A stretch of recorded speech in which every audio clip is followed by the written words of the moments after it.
ಎಲ್ಲರಿಗೂ ನಮಸ್ಕಾರ. ಇವತ್ತು ಒಂದು ವಿಶೇಷ ಕಾರ್ಯಕ್ರಮ ಮಾಡ್ತಾ ಇದ್ದೀವಿ.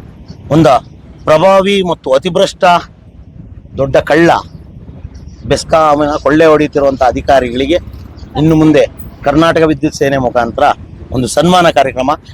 KRS ಪಾರ್ಟಿಯ ಒಂದು ಈ ಸದ್ಯ ನಡೀತಿರುವಂತಹ KRS ಪಾರ್ಟಿಯವರು ಯಾರೇ ಭ್ರಷ್ಟ ಅಧಿಕಾರಿಗಳು ಕರ್ನಾಟಕದಲ್ಲಿ ಭ್ರಷ್ಟಾಚಾರ ಮಾಡಿ ಲೋಕಾಯುಕ್ತರಿಗೋ ಅಥವಾ ಲಂಚ ಕೇಳಿದ ಪ್ರಕರಣಕ್ಕೋ ತಗಲಾಕೊಂಡ್ರೆ ಅವ್ರನ್ನ ಸನ್ಮಾನ ಮಾಡುವಂಥ ಕಾರ್ಯಕ್ರಮ KRS ಪಾರ್ಟಿಯವರು ಮಾಡ್ತಾ ಇದ್ದಾರೆ. ತುಂಬಾ ಅದ್ಭುತವಾದ ಕಾರ್ಯಕ್ರಮ ಮಾಡಬೇಕು, ಯಾಕಂದ್ರೆ ಗೊತ್ತಾಗಬೇಕು ಪ್ರಪಂಚಕ್ಕೆ ಏನು ನಡೀತಾ ಇದೆ ಅಂತ.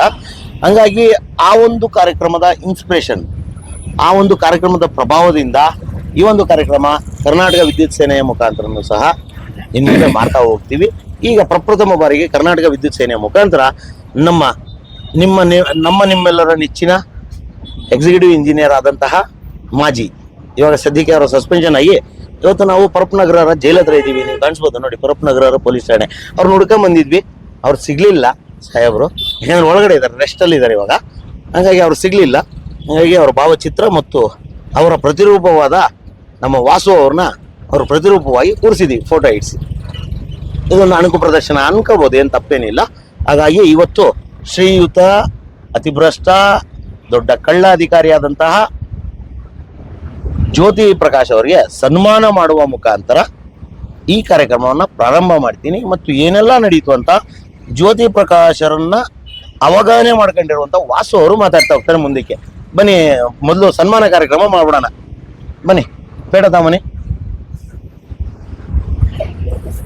ಶ್ರೀಯುತ ಜ್ಯೋತಿ ಪ್ರಕಾಶ್ ಅವರು ಕಂಪನಿಯ ಒಂದು ಏನು ಮರ್ಯಾದೆಯನ್ನು ಉಳಿಸುವಂಥ ಕಾರ್ಯ ನಿನ್ನೆ ಮಾಡಿದ್ದಾರೆ. ಹಂಗಾಗಿ ಇವ್ರಿಗೆ ಒಂದು ಸನ್ಮಾನ ಮಾಡ್ತಾ ಇದ್ದೀವಿ. ತುಂಬ ಒಳ್ಳೆ ಕೆಲಸ ಇದು ಮಾಡಬೇಕು, ಯಾಕಂದರೆ ಒಂದು ಕಂಪನಿಯ ಮರ್ಯಾದೆ ಮಾನ ಉಳಿಸ್ಬೇಕು ಅಂದರೆ ನಿಮ್ಮಂಥ ಅಧಿಕಾರಿಗಳು ಬೇಕು. ತುಂಬ ಒಳ್ಳೆ ಕೆಲಸ ಮಾಡಿದ್ದೀರಾ, ಬೆಸ್ಕಾಮಿನ ಮರ್ಯಾದೆ ಉಳಿಸಿದ್ದೀರಾ. ನೀವು ಮಾಡಿ, ನೀವು ಸನ್ಮಾನ ಮಾಡಿ.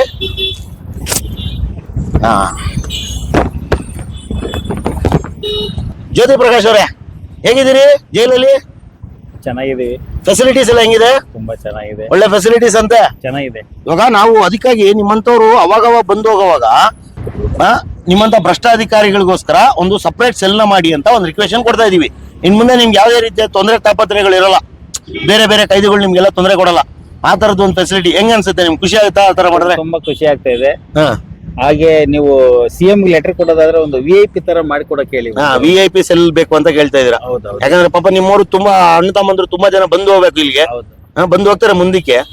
ಹಂಗಾಗಿ ಅವ್ರಿಗೆಲ್ಲ ಒಂದು ಫೆಸಿಲಿಟಿ ಇರೋಂತ ಸೆಲ್ ಮಾಡಿಸ್ಬಿಟ್ರೆ ನಿಮ್ಗೆಲ್ಲ ಖುಷಿ ಆಗುತ್ತಲ್ಲ. ಮನೇಲಿ ಯಾವ ತರ ಇರ್ತೀವೋ ಆ ತರ ಫೆಸಿಲಿಟಿ ಬೇಕು. ಸರ್ ಸರ್ ಯಾವ ಕಾರಣಕ್ಕೆ ಸರ್ ನೀವು ನಿನ್ನೆ ಟ್ರಾಪ್ ಆಗಿದ್ದು? ನಿನ್ನೆ ನಾನು ಇದು N9 ಸಬ್ ಡಿವಿಷನ್ ಒಂದು ಫೈಲ್ ಬಂದಿತ್ತು. ಎಷ್ಟು ತಿಂಗಳಾಗಿತ್ತು ಬಂದು 1 ತಿಂಗಳಾಗಿತ್ತು. ಒಂದ್ ತಿಂಗಳು ಹಿಡ್ಕೊಂಡು ಕೂತಿದ್ರ ಸರ್? ಅಲ್ಲ, ನೋಡೋಣ, ಇವರು ನಮ್ಮ ಗುತ್ತಿಗೆದಾರರು ಬರ್ತಾರೆ. ತೂಕ ನೋಡ್ತಾ ಇದ್ರಿ, ತೂಕಕ್ಕೆ ಬಂದಿದ್ದಿಲ್ಲ ನಿಮ್ಗೆ? ಸರಿ, ಏನ್ ತೂಕ ಆಯ್ತು ಸರ್ ನಿಮ್ದು? ನಮ್ದು ಒಂದು 5 ಲಕ್ಷ ಅಂತ ಇತ್ತು ಅಷ್ಟೇ. 5 ತೂಕ ಇತ್ತು? ಹೌದು. ಸರಿ, ಆ ತೂಕಕ್ಕೆ ಬರ್ಲಿಲ್ಲ ಅವರು? ಬರ್ಲಿಲ್ಲ. ಹಂಗಾಗಿ ಒಂದ್ ತಿಂಗಳ ಫೈಲ್ ಇಟ್ಕೊಂಡಿದ್ರಿ. ತಿಂಗಳ ಫೈಲ್.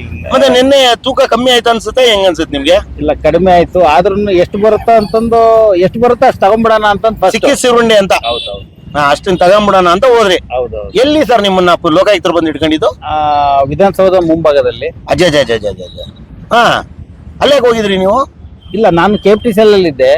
KFTCL ಇಂದ ಕೆಲಸ ಮಾಡ್ತಾ ಇದ್ದೆ. ಅಲ್ಲಿದ್ದ ನನಗೆ ಫೋನ್ ಮಾಡಿದ್ರು ನಮ್ಮ ಡ್ರೈವರ್. ಯಾರು ನಿಮ್ ಡ್ರೈವರು? ನವೀನ್ ಅಂತ. ಅವರು ಫೋನ್ ಮಾಡಿದ್ಮೇಲೆ ನಾನು ಏನು ಅವ್ರಿಗೆ ಆಲ್ರೆಡಿ ಹೇಳಿದ್ರ ಈ ತರ 50,000 ಬಂದ್ ಕೊಡ್ತಾರೆ ಇಸ್ಕೋ ಅಂತ? ಹೌದೌದು. ನಾನು ಅವ್ರಿಗೆ ಇನ್ಫಾರ್ಮ್ ಕೊಟ್ಟಿದ್ದೆ. ಬಂದ್ಮೇಲೆ ಇಸ್ಕೊಂಡ್ಮೇಲೆ ನೀನ್ ಫೋನ್ ಮಾಡು ಅಂತ ಹೇಳಿದ್ದೆ. ಅವರು ಇಸ್ಕೊಂಡ್ಮೇಲೆ ಫೋನ್ ಮಾಡಿದ. ನಾನು ಅವ್ನ್ ಫೋನ್ ಮಾಡಿದ ಅಂತ ನಾನು ಬಂದೆ. ನೀವು ಇಸ್ಕೊಂಡು ಹೋಗೋಣ ಅಂತ 50,000 ಮನೆಗೆ ಹೋಗೋಣ ಅಂತ? ಹೌದು. ಓಕೆ. ನೀನು 2 ಗಂಟೆ ಟೈಮಲ್ಲಿ ಏನೋ ಇದಾದ್ರಲ್ಲ ಸರ್? ಹೌದು ಸರ್. ಓಕೆ, ಊಟ ಗಿಟ ಎಲ್ಲ ಮಾಡಿದ್ರ? ನೆನ್ನೆ ಮಾಡಿದ್ದೆ, 1:30 ಊಟ ಮಾಡಿದ್ದೆ. ಅದೆಲ್ಲ ಮಾಡ್ಬೇಕು. ಟೈಮ್ ನಿಮ್ಮ ಆರೋಗ್ಯ ಎಲ್ಲ ನೋಡ್ಕೋಬೇಕು. ಯಾಕಂದ್ರೆ ನೀವು ಇನ್ನೂ ಅತಿ ಹೆಚ್ಚು ಭ್ರಷ್ಟಾಚಾರ ಮಾಡ್ಬೇಕು, ಬೆಸ್ಕಾಂನ ಮರ್ಯಾದೆ ತೆಗಿಬೇಕು. ಹಂಗಾಗಿ ನೀವು ಇಂಥವೆಲ್ಲ ಮಾಡ್ಬೇಕು ಅಲ್ವಾ? ಖುಷಿ ಆಗ್ತಾ ಇದೆಯಾ ಸರ್ ಈ ತರ ಮರ್ಯಾದೆ ತೆಗಿತಾರದು ಬೆಸ್ಕಾಂನ? ತುಂಬಾ ಖುಷಿ ಆಗ್ತದೆ. ತುಂಬಾ ಖುಷಿ ಆಗ್ತಾ ಇದೆಯಲ್ಲ ಸರ್? ಸರ್, ಇವಾಗ ನೀವು HSR ಲೇಔಟ್ ಅಲ್ಲಿ 3 ವರ್ಷ ಎಕ್ಸಿಕ್ಯೂಟಿವ್ ಇಂಜಿನಿಯರ್ ಆಗಿದ್ರಲ್ಲ? ಹೌದು. ನಿಮ್ಮನ್ನ ಟ್ರಾನ್ಸ್ಫರ್ ಮಾಡಿದ್ರು, ಬೆಳಿಗ್ಗೆ ಸಿಎಂ ಲೆಟರ್ ಕೊಟ್ಟರು ನಿಮ್ಮ ಟ್ರಾನ್ಸ್ಫರ್ ಲೆಟರ್, ಹೌದು. ಆದ್ರೂ ನೀವು ಸಂಜೆ ಮತ್ತೆ ಆ ಲೆಟರ್ ಚೇಂಜ್ ಮಾಡಿಸ್ತೀರಾ. ಹೆಂಗೆ ಸರ್ ಇದೆಲ್ಲ? ಯಾವ ತರ ನಿಮ್ಮ ಇದು ನ- engineer ನೀವು? ನನ್ನ ಸ್ವಂತವಾದ ಒಂದು ಪವರ್ ಇದೆ. ಹಾ. ಅದ್ರ ಜೊತೆಗೆ ಸಿಎಂ ಇದ್ರೂ ಹ್ಮ್. ಸಿಎಂ ಹೇಳಿಬಿಟ್ಟು ನನಗೆ ವಿತಿನ್ ಒಂದು 8 ಗಂಟೆ ಒಳಗಡೆನೆ ನಾನು ಮಾಡೋ ಒಂದು ತಾಕತ್ತಿದೆ. ಕೆಪಾಸಿಟಿ ಇದೆ ಸರ್. ಹೌದೌದು. ಸಿಎಂ ಸರ್, ರಾಜ್ಯದ ಮುಖ್ಯಮಂತ್ರಿ ಲೆಟರ್ ಚೇಂಜ್ ಮಾಡಿಸ್ತೀರಾ ಸರ್? ನೀವು ಎಕ್ಕಶ್ಚಿತ್ ಒಬ್ಬ ಎಕ್ಸಿಕ್ಯೂಟಿವ್ ಇಂಜಿನಿಯರ್ ಸರ್. ಅಲ್ಲ, ಎಕ್ಸಿಕ್ಯೂಟಿವ್ ಇಂಜಿನಿಯರ್ ಆದ್ರೆ ಪವರ್ ಇರಬಾರ್ದು ಅಂತ ಏನಿಲ್ಲಲ್ಲ. ಹಾ, ನಿಮ್ಗೆ ತುಂಬಾ ಶಕ್ತಿ ಇದೆ. ಹಂಗಂದ್ರೆ ಸಿಎಂ ನೇ ಚೇಂಜ್ ಮಾಡಿಸೋ ಕೆಪಾಸಿಟಿ ಇದೆ ಹಂಗಂತ ಇಲ್ಲ ಈಗ. ನೋಡೋಣ ಮುಂದಿನ ದಿನಗಳಲ್ಲಿ. ಸರ್, ಇದು ಒಂದು ನಿಮ್ಮ ಮೇಲೆ ಗುಮಾನಿ ಇದೆ ಸರ್. ನೀವು ಒಂದು ಬೆಳ್ಳಿ ಗದೆ ಕೊಟ್ರಿ ನಿಮ್ಮ ಬೊಮ್ಮನಹಳ್ಳಿ ಕ್ಷೇತ್ರದ ಶಾಸಕರಿಗೆ ನೀವು ಒಂದು ಬೆಳ್ಳಿ ಗದೆ ಕೊಟ್ಟಿದ್ದೀರಾ ಅಂತ ಹೇಳ್ಬಿಟ್ಟು ಒಂದು ಇದಿದೆ ಸರ್, ಮಾತುಕತೆ ಇದೆ. ಏನಂತೀರಾ ಅದ್ರ ಬಗ್ಗೆ? ಹೌದು, ಕೊಟ್ಟಿದ್ದೆ ಒಂದು ಬೆಳ್ಳಿಗೆ. ಯಾವ ಕಾರಣ ಕೊಟ್ಟಿದ್ರಿ ಸರ್? ನನ್ನ ಇಲ್ಲಿ HSRಲ್ಲೇ ಇರ್ಬೇಕು ಅಂತ ಉಳ್ಕೊಳ್ಳೋದಕ್ಕೆ. ಉಳ್ಕೊಳ್ಳೋದಕ್ಕೆ. ಏನ್ ಸರ್, ಯಾವಾಗ್ಲೂ ನೀವು ಶಾಸಕರ ಮನೆಯಲ್ಲಿ ಇರ್ತಿದ್ರಿ ಅಂತ ಹೌದಾ? ಹೌದೌದು. ಮತ್ತೆ ನಾನು ಜೊತೆಗೆ ಅರ್ಧ ಕೆಲಸ ಅಲ್ಲಿ ಆಫೀಸಲ್ಲಿ ಮಾಡ್ತಾ ಇದ್ದೆ, ಇನ್ನು ಅರ್ಧ ಕೆಲಸ ಶಾಸಕರ ಮನೆಯಲ್ಲಿ ಇರ್ತಿದ್ರಿ. ಓಕೆ, ಹಂಗಾಗಿ ನೀವು 3 ವರ್ಷಗಳ ಕಾಲ ಇಲ್ಲೇ ಇದ್ರಿ. ಹೌದು, HSR ಲೇಔಟ್ ಡಿವಿಷನ್ ಅಲ್ಲಿ ಇದೆ. ಸರ್, ಇವಾಗ ನಿಮ್ಗೆ ಮಾನ ಮರ್ಯಾದೆ ಇದ್ರೆ ಕರೆಕ್ಟ್ ಆಗಿ ಉತ್ತರ ಕೊಡಿ. ಸರ್, ಇವಾಗ ಒಂದು ಫೈಲ್ ಮೂವ್ ಆಯ್ತು ಅಂದ್ರೆ ಅದಕ್ಕೆ ಇದಾಗತ್ತೆ, ಏನೋ ಕಂಪನಿಗೆ ದುಡ್ಡು ಬರುತ್ತೆ. ಆದ್ರೆ ನೀವೇನ್ ಮಾಡ್ತೀರಾ? ಓಲ್ಡ್ ಮಾಡಿ ಇಟ್ಕೋತೀರಾ. ಆ ಓಲ್ಡ್ ಮಾಡಿ ಇಟ್ಕೊಂಡಾಗ ಕಂಪನಿಗೆ ದುಡ್ಡು ಬರಲ್ಲ ಸರ್. ಅಲ್ಲ, ಫಸ್ಟ್ ನನಗೆ ದುಡ್ಡು ಬಂದ್ಮೇಲೆ ಆಮೇಲೆ ಮುಂದಿನ ಕಂಪ್ನಿಗೆ ಬರ್ಬೇಕು. ಹಂಗೆ ನಿಮ್ಗೆ ದುಡ್ಡು ಬಂದ್ಮೇಲೆ ಮುಂದೆ ಕಂಪನಿ ಮಾತು. ಹೌದೌದು. ಫಸ್ಟ್ ನಿಮಗೆ ಬರಬೇಕು. ಹೌದು. ಅಲ್ಲ, ಫೈಲ್ ನ ವೇಟೇಜ್ ನೋಡ್ತಾ ಇದ್ದೀನಿ. ಹಾ. ಎಷ್ಟು ಕಾಯಿಸಿದ್ರೆ ಅಷ್ಟು ನಿಮ್ಗೆ ಲಾಭ ಅಂತ. ಹೌದು. Okay sir. ಒಟ್ಟಲ್ಲಿ ಇವತ್ತು ನೀವೇನು ಈ ಸನ್ಮಾನ ಆಗಿರ್ಬೋದು, ನೀವು ಇಲ್ಲಿ ಏನು ಪರಪ್ಪನಗರ ಜೈಲಲ್ಲಿ ಆಗಿರ್ಬೋದು, ಇವತ್ತೆಲ್ಲ ಬಂದು ಒಳ್ಳೆ ಎಂಜಾಯ್ ಮಾಡ್ತಾ ಇದ್ದೀರಿ. ನಿಮ್ಗೆ ಎಷ್ಟು ಖುಷಿ ಕೊಡ್ತಾ ಇದೆ ಸರ್? ತುಂಬಾ ಖುಷಿ, ಆನಂದ ಆಗ್ತಾ ಇದೆ. ಇವಾಗ ಕರ್ನಾಟಕ ವಿದ್ಯುತ್ ಸೇನೆ ಮುಖಾಂತರ ನಿಮ್ಗೆ ಒಂದು ಸನ್ಮಾನ ಕಾರ್ಯಕ್ರಮ ಇಟ್ಕೊಂಡ್ವಿ, ನಿಮ್ಗೆ ಸನ್ಮಾನ ಮಾಡಿದೀವಿ. ಇದ್ರ ಬಗ್ಗೆ ನೀವೇನು 2 ಮಾತು ಹೇಳ್ಬೇಕು ಸರ್ ದಯವಿಟ್ಟು. ಕರ್ನಾಟಕ ವಿದ್ಯುತ್ ಸೇನೆ ಸಂಸ್ಥೆಗೆ ನಾನು ತುಂಬಾ ಆಭಾರಿಯಾಗಿದ್ದೀನಿ. ಓಕೆ. ಆಮೇಲೆ ನನ್ನ ಫ್ಯಾಮಿಲಿ, ನನ್ನ ಹೆಂಡತಿ, ನನ್ನ ಮಕ್ಕಳು ಎಲ್ಲ ತುಂಬಾ, ನಮ್ಮ ಕುಟುಂಬ ಮತ್ತು ನಮ್ಮ ಸ್ನೇಹಿತರು ಎಲ್ಲ ತುಂಬಾ ಖುಷಿಯಾಗಿದ್ದಾರೆ. ನನಗೆ ಈ ಭ್ರಷ್ಟಾಚಾರ ಮಾಡಿ ತುಂಬಾ ಹೆಮ್ಮೆ ಆಗ್ತಾ ಇದೆ. Very good sir. ನಿಮ್ಮಂತವ್ರು ನೀವೊಬ್ರೇನಾ ಸರ್? ಇನ್ನೂ ಇದ್ದಾರಾ ನಿಮ್ಮ ಹಿಂದೆ ಬರುವಂತವ್ರು ಯಾರಾದ್ರು? ನನ್ನ ಹಿಂದೆ ಇನ್ನೂ ಇದ್ದಾರೆ. ಹಾ. ನಿಮ್ ಸ್ನೇಹಿತರ ವರ್ಗ ಇದೆ? ಇದೆ. Okay sir. SC ಇದ್ದಾರೆ, SCಗಳು ಇದ್ದಾರೆ, ಓಕೆ. ಚೀಫ್ ಆಗಂತರ್ ಇದ್ದಾರೆ. ಓಕೆ. ಇನ್ನು ಮುಂದೆ ಬರ್ತಾರೆ. ನಿಮ್ಮ ನೆಕ್ಸ್ಟ್ ಲಿಸ್ಟ್ ಅಲ್ಲಿ ಇರ್ತಾರೆ ಅವರೆಲ್ಲ. ಬರ್ತಾರೆ. ತುಂಬಾ ಒಳ್ಳೇದು ಸರ್. ನೀವೆಲ್ಲ ಇವತ್ತು ಈ ಹಿಂದೆ ಬಂದು ಹೋದಂತವ್ರು ಮತ್ತೆ ಮುಂದೆ ಬರುವಂತವ್ರು, ಇವಾಗ ನೀವು, ನಿಮ್ಮಿಂದ ಬೆಸ್ಕಾಮಿಗೆ ಅದ್ಭುತವಾದ ಒಂದು ಹೆಸರು ಬಂದಿದೆ ಸರ್. ಯಾಕಂದ್ರೆ ಸರ್, ಬೆಸ್ಕಾಮು ಭ್ರಷ್ಟಾಚಾರ ಬೆಸ್ಕಾಮ್ ಆಗಿ ಇವತ್ತು ಆ ತಾಯಿ ಸ್ವರೂಪ, ಅಂದ್ರೆ ತಾಯಿ ಅಂತ ಏನ್ ಬಾಯಿ ಮಾತುಗಳಲ್ಲಿ ಹೇಳ್ತಿರಲ್ಲ, ನಿಮ್ ಬಾಯಿಗೆ ಆ ಬಾಯಿಗಳಲ್ಲಿ ಹೇಳ್ತಿರಲ್ಲ ನನ್ನ ತಾಯಿ, ನನ್ನ ತಂದೆ ಅಂತ ಡ್ರಾಮಾಗಳು ಮಾಡ್ತಿರಲ್ಲ ನೀವು. ನಿಮಗೆ ನಾಚಿಕೆ ಮಾನ ಮರ್ಯಾದೆ ಇದ್ರೆ ಸರ್, ನೀವು ಇಂಥ ಕೆಲಸ ಮಾಡ್ತಿದ್ದಿಲ್ಲ. ಕೈ ತುಂಬಾ ಸಂಬಳ ಕೊಡ್ತಾರೆ ಸರ್ ನಿಮ್ಗೆ. ಒಳ್ಳೆ ಜೀವನ ಮಾಡ್ತಾ ಇದ್ದೀರಿ ಸರ್. ನೀವೆಲ್ಲ ನಿಮ್ಮ ಮನೆ ಹೆಂಗಿದೆ ಸರ್? ನಮ್ದು ಮನೆ ತುಂಬಾ ಚೆನ್ನಾಗಿದೆ. ಸ್ವಂತ ಮನೆ ಕಟ್ಟಿದಿರಲ್ಲ ಸರ್? ಓಕೆ. ಎಲ್ಲ ಸೆಟ್ಲು ಸರ್? ಹೌದು. Okay sir. ಊರಲ್ಲಿ ನಂದು ಇದೂನು ಜಮೀನು ಇದೆ. Okay sir. ನಿಮ್ಗೇನು ಅನ್ಸೋದೇ ಇಲ್ವಲ್ಲ ಸರ್ ಈ ತರ ಎಲ್ಲ? ಅಲ್ಲ, ಇದೆಲ್ಲ ಏನು ಅನ್ಸಕ್ಕೆ ನಾನೇನು ಇದು ಮಾಡಿಲ್ಲಲ್ಲ. ಯಾರು ಮಾಡ್ಲಿಲ್ಲ ತಪ್ಪು, ನೀವೇನ್ ಮಾಡಿಲ್ಲ ಅಂತ ನೀವು ಹೇಳ್ತಾ ಇರೋದು. ಹೌದೌದು. ಎಸ್ ಸರ್, ಥ್ಯಾಂಕ್ ಯು ಜ್ಯೋತಿ ಪ್ರಕಾಶ್ ಅವರೇ. ತುಂಬಾ ಅದ್ಭುತವಾದ ಒಂದು ಏನು ಸಾಧನೆ ಮಾಡಿದ್ದೀರಾ. ಇವತ್ತು ನಿಜವಾಗ್ಲೂ ಇಂಜಿನಿಯರ್ಸ್ಗಳೆಲ್ಲ ಯೋಚನೆ ಮಾಡಬೇಕು. ನಾವು ಓದಿದ್ದು ಇಂಜಿನಿಯರು, ಮಾಡ್ತಿರೋದು ಏನು ಕೆಲಸ? ಸೈನ್ ಮಾಡ್ತೀರಾ, ಕಾನೂನುಗಳು ಹೇಳ್ತಿದ್ದೀರಾ. ನಿಮ್ಮ ಇನೋವೇಷನ್ಸ್ ಏನು? ಕಂಪನಿಗೆ ನಿಮ್ಮ ಕೊಡುಗೆಗಳೇನು? ನೀವು ಹೊಸದನ್ನ ಕಂಪನಿಗೆ ಕೊಟ್ಟಿದ್ದೇನು ನೀವು ಇಂಜಿನಿಯರ್ಸ್ಗಳಾಗಿ? ಇದನ್ನೆಲ್ಲ ಯೋಚನೆ ಮಾಡಬೇಕಾಗತ್ತೆ. ಆದರೆ ನಿಮ್ದು ಏನಿದ್ರು ಗ್ರೀನ್ ಪೆನ್ನು, ಮಾತು, ವ್ಯವಹಾರ ಕುದುರಿಸೋದು, ಈ ಥರದ್ದು ಎಲ್ಲರನ್ನೂ ನಾನು ಹೇಳ್ತಾ ಇಲ್ಲ. ಕೆಲವ್ರು ಇದಿರಲ್ಲ, ಅವರು ಯಾರು ಭ್ರಷ್ಟರಿದ್ದಾರೋ ಅವ್ರಿಗೆ ಅದು ನೋವಾಗತ್ತೆ. ಯಾರು ಭ್ರಷ್ಟರಲ್ವೋ ಅವರು ನೋವಾಗಲ್ಲ. ಖಂಡಿತವಾಗ್ಲೂ ಸ್ವಲ್ಪ ಕಾರಣಾಂತರಗಳಿಂದ ಲೊಕೇಶನ್ಸ್ನ ಚೇಂಜ್ ಮಾಡಿ ಸಾಹೇಬರಿಗೆ ಇಲ್ಲಿ ಮಾತಾಡಿಸುವಂಥ ಪ್ರಯತ್ನ ಮಾಡ್ತಾ ಇದ್ದೀವಿ. ಶನಿವಾರ ಲಂಚ ಪಡೆಯುವಾಗ ವಿಧಾನಸೌಧದ ಮುಂಭಾಗನೇ ಶ್ರೀಯುತ ಜ್ಯೋತಿ ಪ್ರಕಾಶ್ ಅವರು ಟ್ರ್ಯಾಪ್ ಆದರು. ಟ್ರ್ಯಾಪ್ ಆದಮೇಲೆ ಸಂಜೆ ಪರಪ್ಪನಗರ ಜೈಲಿಗೆ ರಾತ್ರಿ 1 ಗಂಟೆಲಿ ಕರ್ಕೊಂಬಂದ್ರು. ಸಾಹೇಬ್ರಿಗೆ ಸನ್ಮಾನ ಮಾಡೋಣ ಅಂತ ಪರಪ್ಪನಗರ ಜೈಲಿಗೆ ಬಂದಿದ್ವಿ. ನಮ್ಮನ್ನು ಒಳಗಡೆ ಬಿಡಲಿಲ್ಲ. ಊಟನೂ ಕಟ್ಸ್ಕೊಂಬಂದಿದ್ವಿ, ಕಾರಲ್ಲಿ ಇದೆ, ಊಟ ಕಟ್ಸ್ಕೊಂಬಂದಿದ್ವಿ, ಹಣ್ಣು ಹಂಪ್ಲೆಲ್ಲ ತಂದಿದ್ವಿ. ಪಾಪ ಸಾಧನೆ ಮಾಡಿದ್ದಾರೆ, ಮಹಾನ್ ಸಾಧನೆ ಮಾಡಿದ್ದಾರೆ ಸಾಧಕರವರು. ಈ ಸರಿ ಅದ್ಭುತ ಸಾಧಕರ ಸಾಲಿನಲ್ಲಿ ಇವರು ನಿಲ್ತಾರೆ. ತುಂಬಾ ಜನ ಅದ್ಭುತ ಸಾಧಕರು ಹಿಂದೆ ಹೋದ್ರು, ಇವಾಗ ಇವ್ರು ಮುಂದೆ ಬಂದ್ರು. ಇವರು ಇನ್ನೂ ಅದ್ಭುತ ಸಾಧಕರು ಏನಪ್ಪಾ ಅಂದ್ರೆ, ಇಷ್ಟು ವರ್ಷ ಕೇವಲ ಡಿಪಾರ್ಟ್ಮೆಂಟು ಕಂಪನಿಗೆ ಸೀಮಿತವಾಗಿದ್ದು ಈ KJ ಜಾರ್ಜ್ ಅವರ ಸ್ಪೆಷಲ್ ಆಫೀಸರ್ ಆಗಿ ಬಂದಂತ ಜ್ಯೋತಿ ಪ್ರಕಾಶ್ ಅವರು ಡ್ರಾಪ್ ಆಗಿರೋದು ಇದು ವಿಶಿಷ್ಟ ಪ್ರಕರಣ. ಇವರು ಮಾತೇನಾಗಿತ್ತು ಅಂದ್ರೆ 5 ಲಕ್ಷ ಕೊಡಿ, ನಿಮ್ಮ 2.2 ಮೆಗಾವಾಟ್ನ ಫೈಲ್ನ NOC ಕಳ್ಸ್ಕೊಡ್ತೀನಿ, ಇದು ನನಗೊಬ್ಬನಿಗೆ ಅಲ್ಲ ಅಪ್ ಟು ಮಿನಿಸ್ಟರ್ವರೆಗೂ ದುಡ್ಡು ಹೋಗ್ಬೇಕು ಅಂತ ಹೇಳಿ ದುಡ್ಡು ಕೇಳಿದಂಥ ವ್ಯಕ್ತಿ ಶ್ರೀಯುತ ಜ್ಯೋತಿ ಪ್ರಕಾಶ್ ಅವರು. ಇದು ನಮಗೆ ಬಂದಂಥ ಮಾಹಿತಿ. ಇದರಲ್ಲಿ ಎಷ್ಟು ಸತ್ಯನೋ ಎಷ್ಟು ಸುಳ್ಳೋ ನಮ್ಗೆ ಗೊತ್ತಿಲ್ಲ, ಬಲ್ಲ ಮೂಲಗಳಿಂದ ಬಂದಂಥ ಮಾಹಿತಿ. ಇದರ ಜೊತೆಯಲ್ಲಿ ಇನ್ನೊಬ್ರು ಮಹಾತ್ಮರೊಬ್ರು ಮೊನ್ನೆ ರೀಸೆಂಟಾಗಿ ನನಗೆ ಬಂದ ಮಾಹಿತಿ, 4.5 ಮೆಗಾವಾಟ್ನ ಅಡಿಷನಲ್ ಲೋಡಿಗೆ 8 ಲಕ್ಷ ರೂಪಾಯಿ ದುಡ್ಡು ಕೇಳಿದ್ದಾರೆ. ಅಪ್ ಟು ಮಿನಿಸ್ಟ್ರು MD ಅವ್ರಿಗೂ ನಾನೇ ದುಡ್ಡು ಕೊಡಬೇಕು, ಹಾಗಾಗಿ 8 ಲಕ್ಷ ರೂಪಾಯಿ ದುಡ್ಡು ಕೊಟ್ಟರೆ ನಿಮ್ಮ ಫೈಲ್ನ ಫಾರ್ವರ್ಡ್ ಮಾಡ್ತೀನಿ ಅಂತ ಹೇಳಿದಂತಹ ಮಹಾಶಯರೊಬ್ಬರು ಇದ್ದಾರೆ. ಅವರು ಎಚ್ಚೆತ್ಕೊಂಡ್ರೆ ತುಂಬ ಒಳ್ಳೇದಂತ ಕಾಣಿಸುತ್ತೆ. ಎಷ್ಟೇ ಪ್ರಕರಣಗಳು ನಡೆದ್ರು, ಎಷ್ಟೇ ಘಟನೆಗಳು ನಡೆದ್ರು, ಎಷ್ಟೇ ಟ್ರಾಪ್ಗಳು ನಡೆದ್ರು, ಇವತ್ತಿನವರೆಗೂ ಬದಲಾವಣೆ ಅನ್ನೋದು ಒಂದು ಪೈಸಾ ಬಂದಿಲ್ಲ, ಭಯ ಭಕ್ತಿನೇ ಇಲ್ಲ. ಹಂಗಾಗಿ ಮುಂದಿನ ದಿನಗಳಲ್ಲಾದರೂ ಈ ಡ್ರಾಮಾ ಡೋಂಗಿತನಗಳನ್ನ ಬಿಟ್ಟು ಇವತ್ತೇನು ನೀವು ಹೇಳ್ತಾ ಇದ್ದೀರಲ್ಲ, ಏನು ನಾವು ಸ್ಪೆಷಲ್ ಆಫೀಸರ್ಸ್ ಆಗಿ ಹೋಗ್ತಾ ಇದ್ದೀವಿ, ಕೆಲಸ ಮಾಡಿಸ್ಕೊಡ್ತೀವಿ, ಸೈನ್ ಹಾಕ್ಸ್ಕೊಡ್ತೀವಿ, ಇನ್ಫ್ಲೂಯೆನ್ಸ್ ಮಾಡ್ತೀವಿ ಅಂತ, ಇದನ್ನು ಬಿಟ್ಟು ಬೆಸ್ಕಾಂ ಮರ್ಯಾದೆ ಉಳಿಸುವಂಥ ಕೆಲಸ ಮಾಡಿ ದಯವಿಟ್ಟು. ಇದು ನಿಜವಾಗ್ಲೂ ದೌರ್ಭಾಗ್ಯ ಅಂತ ಹೇಳ್ತೀನಿ. ಶ್ರೀಯುತ ಜ್ಯೋತಿ ಪ್ರಕಾಶ್ ಅವರು ಶ್ರೀಯುತ, ಶ್ರೀ, ಸ್ವಾಮಿ, ಅಣ್ಣ ಅಂತ ಹೇಳೋದಕ್ಕೂ ಬೇಜಾರಾಗ್ತಾ ಇದೆ. ಇವತ್ತು ಬೆಸ್ಕಾಮಿನ ಮರ್ಯಾದೆ ಇಡೀ ದೇಶದಲ್ಲಿ ತೆಗೆದಿದ್ದಾರೆ ಅವರು. ನಾಚಿಕೆ ಮಾನ ಮರ್ಯಾದೆ ಇರಬೇಕಿಂತ ವ್ಯಕ್ತಿಗಳಿಗೆ. PS ಆಗಿ ಕೂತ್ಕೊಂಡು, ಸ್ಪೆಷಲ್ ಆಫೀಸರ್ ಆಗಿ ಕೂತ್ಕೊಂಡು ಸಂಬಳಗಳನ್ನ ಎಂಜಾಯ್ ಮಾಡ್ತಾ ಏನ್ರಿ ಕೆಲಸ ಮಾಡ್ತಾ ಇದ್ದೀರಾ ನೀವು? ಓದಿರೋದು ಇಂಜಿನಿಯರಿಂಗು, ನೀವೇನ್ರಿ PS ಕೆಲಸ ಮಾಡ್ಸೋದ್ರಲ್ಲಿ? ನೀವೇನು ಅಕೌಂಟೆಂಟ್ ಏನ್ರಿ? ಏನೋ ಓದ್ಬಿಟ್ಟು ಬಂದಿದ್ದೀರೇನ್ರಿ ನೀವು? ಅಲ್ಲಿ ಕೂತ್ಕೊಂಡು PS ಆಗಿ ಬರೋದಕ್ಕೆ ನೀವು 3-3.5 ಲಕ್ಷ ರೂಪಾಯಿ ಸಂಬಳ ಕೊಡ್ಬೇಕೇನ್ರಿ?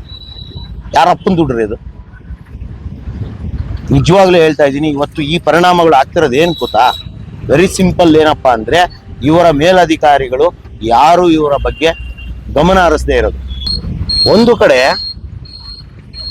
ಕೋಲಾರದಲ್ಲಿ 2,10,00,000 ರೂಪಾಯಿದು ಒಂದು ಪ್ರಕರಣ ನಡೆಯುತ್ತೆ, ಆಕ್ಷನ್ ನಡೆದಿಲ್ಲ. ಹರಿಹರದಲ್ಲಿ 3 ಕೋಟಿ ಚಿಲ್ಲರೆ ಸ್ಟೋರ್ನ ಪ್ರಕರಣ ನಡೆಯುತ್ತೆ, ಒಂದು ಆಕ್ಷನ್ ಇಲ್ಲ, ಸಸ್ಪೆಂಡ್ಗಳಿಲ್ಲ, ನೋಟಿಸ್ ಇಲ್ಲ. ಹಲವಾರು ವಿಚಾರಗಳಲ್ಲಿ ನಿಮ್ಮ ವಾಣಿಲೇ ಪ್ರಸಾರ ಮಾಡಿದ್ದೀವಿ, ಇವ್ರು ಲಂಚ ತಗೊಂಡಿದ್ದಾರೆ, ಇವ್ರು ಭ್ರಷ್ಟರು, ಈ ಥರ ಪ್ರಾಬ್ಲಮ್ ಇದೆ, ಅವ್ರಿಗೊಂದು ಲೆಟರ್ ಕೊಡಿ, ಒಂದು ನೋಟಿಸ್ ಕೊಡಿ, ಅವ್ರನ್ನ ಸಸ್ಪೆಂಡ್ ಮಾಡಿ ಅಂದರೆ ಇವತ್ತಿನವರೆಗೂ ಇಲ್ಲ. ರೀಸೆಂಟಾಗಿ ಒಂದು ವಿಡಿಯೋ ಪ್ಲೇ ಮಾಡಿದ್ದೀವಿ. ಯಾವನೋ ಅವನು ಚಂದ್ರಶೇಖರ್ ಅನ್ನೋ ಒಬ್ಬ ಮೀಟರ್ ರೀಡರು, ಅವನಿಗೊಬ್ಬ ಅಸಿಸ್ಟೆಂಟ್ನ ಇಟ್ಕೊಂಡು ಕೆಲಸ ಮಾಡಿಸ್ತಾ ಇದ್ದಾನೆ, ಅದನ್ನು ತೋರಿಸ್ಕೊಟ್ಟಿದ್ದೀವಿ. ನೋಡೋಣ ಮುಂದಿನ ದಿನಗಳಲ್ಲಿ ಯಾವ ರೀತಿಯಾಗಿ ಒಂದು ನೋಟಿಸ್ನ ಕೊಡ್ತಾರೋ, ಇಲ್ಲ ಅವ್ನು ಸಸ್ಪೆಂಡ್ ಮಾಡ್ತಾರೋ, ಏನು ಮಾಡ್ತಾರೋ ಗೊತ್ತಿಲ್ಲ. ಇದು ಕೇವಲ ಒಂದು ONDMಗೆ ಸೀಮಿತ ಮಾತ್ರ ಅಲ್ಲ, ಎಲ್ಲ ONDMಲ್ಲೂ ನಡೀತಾ ಇದೆ.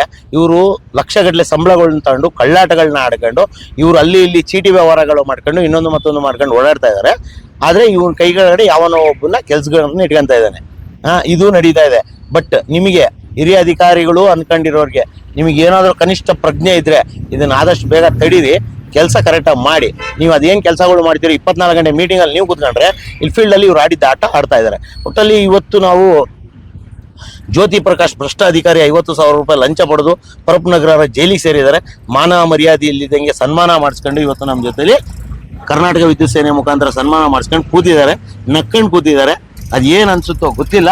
ಒಟ್ಟಲ್ಲಿ ಮುಂದೆ ಇವರ ಹಿಂದಿನ ಅಥವಾ ಮುಂದೆ ಬರುವ ಹಿಂದೆ ಬಂದೋದಂತಹ ಎಲ್ಲರಿಗೂ ಭಾವಪೂರ್ಣ ಶ್ರದ್ಧಾಂಜಲಿ ಅವರ ಮನಸ್ಥಿತಿಗಳಿಗೆ, ಅವರ ಆತ್ಮಗಳಿಗೆ ನಿಮ್ಮ ವಾಣಿ ಮುಖಾಂತರ, ಕರ್ನಾಟಕ ವಿದ್ಯುತ್ ಸೇನೆ ಮುಖಾಂತರ ನಿಮ್ಮ ಆತ್ಮಗಳು ಚಿರಶಾಂತಿ ಹೊಂದಲಿ ಅಂತ ಈ ಒಂದು ವಿಡಿಯೋ ಮುಖಾಂತರ ನಿಮ್ಮೆಲ್ಲರಿಗೂ ಕೇಳ್ಕೊತಿದ್ದೀನಿ. ಸ್ವಾಮಿ, ತುಂಬ ಅದ್ಭುತವಾದ ಆಡಳಿತ ಮಾಡ್ತಾ ಇದ್ದೀರಿ, ತುಂಬ ಒಳ್ಳೆ ಭ್ರಷ್ಟಾಧಿಕಾರಿಗಳಂತ ಅನ್ಸ್ಕೊತಾ ಇದ್ದೀರಿ. ಒಂದು ಸರ್ವೆನೇ ಆಗೋಯ್ತು, ಅತಿ ಹೆಚ್ಚು ಭ್ರಷ್ಟಾಚಾರ ಎಲ್ಲಿ ನಡೀತಾ ಇದೆ ಅಂದರೆ ಬೆಸ್ಕಾಮಲ್ಲಿ ನಡೀತಾ ಇದೆ ಅಂತ ಇದೇ ಲೋಕಾಯುಕ್ತರಿಗೆ ಕರೆಸ್ಬಿಟ್ಟು ಒಂದು ಮೀಟಿಂಗೇ ಮಾಡಿಬಿಟ್ರು. ಆದ್ರೂ ಮಾನ ಮರ್ಯಾದಿಲ್ಲ. ಇವತ್ತು ಎಲ್ಲ ಮೀರಿ ಅಂದರೆ ಒಂದು ಸ್ಟೇಜ್ನ ದಾಟಿ ಮಿನಿಸ್ಟರ್ನ ಸ್ಪೆಷಲ್ ಆಫೀಸರ್ರೇ ಇವತ್ತು ಭ್ರಷ್ಟಾಚಾರ ಮಾಡಿರೋದು ಇದೊಂದು ವಿಶೇಷ ಪ್ರಕರಣ. ಇದಕ್ಕಿನ್ನ ಮೇಲೆ ಇನ್ನೇನೇನು ನಡೀತಾ ಇದೆಯೋ, ಏನೇನು ನಡೆದಿದೆಯೋ, ಇನ್ನು ಎಷ್ಟೆಷ್ಟು ಕಂಪನಿ ಮೆಟೀರಿಯಲ್ಗಳನ್ನ ಮಾರ್ಕೊಂಡು ತಿಂತಾ ಇದ್ದೀರೋ, ಎಲ್ಲೆಲ್ಲಿ ಟ್ರಾನ್ಸ್ಫರ್ಗಳು ಮಾರ್ಕೊಂಡು ತಿಂತಾ ಇದ್ದೀರೋ, ಯಾವುದೋ ಒಂದು ಜಾಗದಲ್ಲಿ ಟ್ರಾನ್ಸ್ಫಾರ್ಮರ್ ಇರುತ್ತೆ, ಇನ್ಯಾವುದೋ ಜಾಗಕ್ಕೆ ಟ್ರಾನ್ಸ್ಫಾರ್ಮರ್ ಹೋಗುತ್ತೆ, ಇದೆಲ್ಲ ಏನು ಅಂತ ಕೇಳಿದ್ರೆ ಯಾರು ಉತ್ತರನೂ ಕೊಡ್ತಾ ಇಲ್ಲ, ತಲೆನೂ ಕೆಡಿಸ್ಕೊತಿಲ್ಲ. ಒಟ್ಟಲ್ಲಿ ಈ ಕಂಪನಿನ ಸರ್ವನಾಶ ಮಾಡೋವರೆಗೂ ಇವತ್ತಿನ ಅಧಿಕಾರಿಗಳಿಗೆ ತೃಪ್ತಿ ಇಲ್ಲ ಅಂತ ಕಾಣಿಸುತ್ತೆ. ಇವತ್ತಿನ ಅಧಿಕಾರಿಗಳ ಭ್ರಷ್ಟಾಧಿಕಾರಿಗಳ ಎಲ್ಲ ಕುಮ್ಮಕ್ಕುಗಳಿಗೆ ಕುಮ್ಮಕ್ಕು ಕೊಡ್ತಿರುವಂತಹ ಎಲ್ಲ ಅಧಿಕಾರಿಗಳಿಗೂ ನಿಮ್ಮ ಆತ್ಮಕ್ಕೂ ಶಾಂತಿ ಸಿಗಲಿ. ಧನ್ಯವಾದಗಳು ಸರ್. ಆರೋಗ್ಯ ನೋಡ್ಕೊಳ್ಳಿ, ಹುಷಾರು. ನೀವೆಲ್ಲ ಮುಂದೆ ಬರಬೇಕು. ಮುಂದೆ ಬಂದು ನಮ್ಮ ಕಂಪ್ನಿನ ಇನ್ನೊಂದು ಸ್ವಲ್ಪ ಹಾಳು ಮಾಡಬೇಕು. ಹಂಗಾಗಿ ನಾವು ಒಂದು ಸ್ವಲ್ಪ ಏನು ನಿಮಗೋಸ್ಕರ ಫಲಹಾರ, ಊಟ, ಶಕ್ತಿವರ್ಧಕ ಮಾತ್ರೆಗಳು ಮತ್ತೆ ಗೋಡಂಬಿ, ದ್ರಾಕ್ಷಿ ಎಲ್ಲ ತಂದಿದ್ವಿ. ಇವತ್ತು ಪರಪ್ನಗರ ಜೈಲಲ್ಲಿ ನಿಮ್ಮನ್ನು ನೋಡಿ ತುಂಬಾ ಆನಂದ ಆಗ್ತಾ ಇದೆ ಸರ್, ತುಂಬಾ ಆನಂದ ಆಗ್ತಾ ಇದೆ. ಯಾಕಂದ್ರೆ ನೀವು ಅವತ್ತಿಗೆ ಸತೀಶ್ ರೆಡ್ಡಿ ಅವರಿಗೆ ಗದೆ ಕೊಟ್ಟು ಬದುಕಿದಂತಹ ಮಹಾವೀರ ನೀವು, ಜ್ಯೋತಿ ಪ್ರಕಾಶ್ರು. ನಿಮ್ಮ ಹೆಸರಲ್ಲಿ ಜ್ಯೋತಿ ಪ್ರಕಾಶ ಎರಡೂ ಇಟ್ಕೊಂಡ್ರು. ಇವತ್ತು ಪಾಪ ನೀವು ಈ ತರ ಸೆಂಟ್ರಲ್ ಜೈಲಲ್ಲಿ ಬಂದು ನಿಂತ್ಕೊಳ್ಳೋಂಥ ಪರಿಸ್ಥಿತಿ ಬಂತು. ಅದು ಪಾಪ ಅಲ್ಲ, ನೀವು ಮಾಡಿದ ಪಾಪಕ್ಕೆ ಪರಿಹಾರ ಅಂತ ಅನ್ಕೊಳ್ಳಿ. ಮುಂದಿನ ದಿನಗಳಲ್ಲಾದ್ರೂ ಒಂದಿಷ್ಟು ನ್ಯಾಯವಾಗಿ ಕೆಲಸ ಮಾಡಿ ಕಂಪನಿಗೆ ಒಳ್ಳೆ ಹೆಸರು ತರುವಂತ ಕೆಲಸ ಮಾಡ್ತೀರಾ ಅಂತ ನಾವು ಭಾವಿಸಿ ಇವತ್ತು ನಿಮಗೆ ಊಟ, ಫಲಹಾರ, ಡ್ರೈ ಫ್ರೂಟ್ಸು ಎಲ್ಲ ತಂದಿದ್ದೀವಿ ಸರ್. ಇನ್ನೊಂದು 10-15 ದಿನ ಇರಬೇಕಾಗುತ್ತೆ. ನೀವು ಇರಿ ಸರ್, ಏನಾದರೂ ಇದ್ರೆ ದಯವಿಟ್ಟು ನಿಮ್ಗೆಲ್ಲ ಫೆಸಿಲಿಟೀಸ್ ಇದೆ, ಕಾಲ್ ಮಾಡಿ ಸರ್, ಬಂದು ನಿಮ್ಗೆ ವ್ಯವಸ್ಥೆ ಮಾಡ್ಕೊಡ್ತೀವಿ. ಇದು ಫಲಹಾರ ಎಲ್ಲ ನನಗೆ ಕೊಟ್ಟು ಮಾತ್ರೆಗಳನ್ನು ಕೊಟ್ಟು ಸತ್ಕರಿಸಿದ್ದಕ್ಕೆ ನಿಮ್ಮ ವಾಣಿ ತಂಡಕ್ಕೂ ಮತ್ತು ಕರ್ನಾಟಕ ವಿದ್ಯುತ್ ಸೇನೆ ಸಂಸ್ಥೆಗೂ ಧನ್ಯವಾದಗಳು. ಹಾಗೆ ಮುಂದೆ ಬರ್ತಕ್ಕಂಥ ಎಲ್ಲರಿಗೂ ಇದೇ ತರ ಸತ್ಕಾರಗಳನ್ನು ಮಾಡಿ ಅಂತಂದು ನಾನು ತಮ್ಮಲ್ಲಿ ಖಂಡಿತ ಮಾಡೋಣ ಸರ್, ಖಂಡಿತ ಮಾಡೋಣ, ತಮ್ಮಲ್ಲಿ ಕೇಳ್ಕೊತಾ ಇದ್ದೀನಿ. ಖಂಡಿತ ಮಾಡ್ತೀವಿ ಸರ್, ಖಂಡಿತ.